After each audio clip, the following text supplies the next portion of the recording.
Podnikatel, vlastník, správce, lídr, manažer, výrobce, prodejce. Na tyto klíčové profese biznesu připravuje své studenty Vysoká škola podnikání v Ostravě.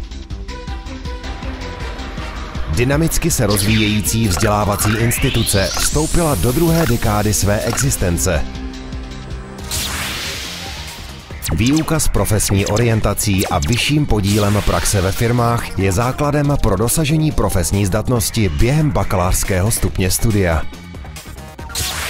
Navazující magisterské studium vychází z poznatků výzkumu a má podporovat studenty při realizaci jejich nápadů, myšlenek a dovedností v praxi.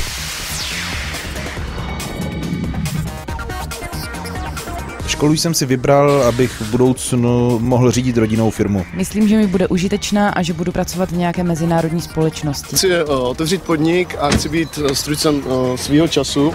Škola mi poskytla príležitosť vycestovať do zahraničia za vzdelaním a pevne verím, že to pre mňa bude v budúcnosti prínos. Líbí se mi individuální přístup k nám studentům. Všichni, co studovali tuhle školu, tak se s těma úspěšnýma podnikatelama stali, tak to chci taky zkusit.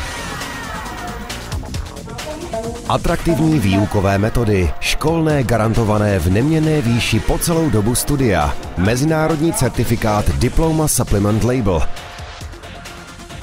zahraniční studijní pobyty, vlastní vysokoškolské koleje, job service, klub absolventů, spolupráce s podnikateli. I to je Vysoká škola podnikání.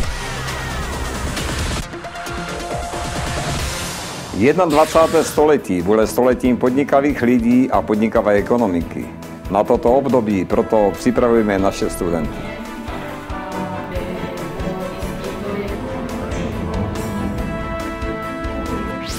Vysoká škola podnikání naplňuje princip otevřenosti a dostupnosti vysokoškolského studia.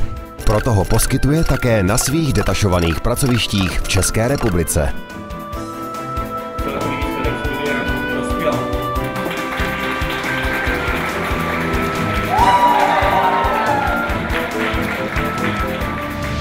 Vysoká škola podnikání. Škola pro vaši budoucnost.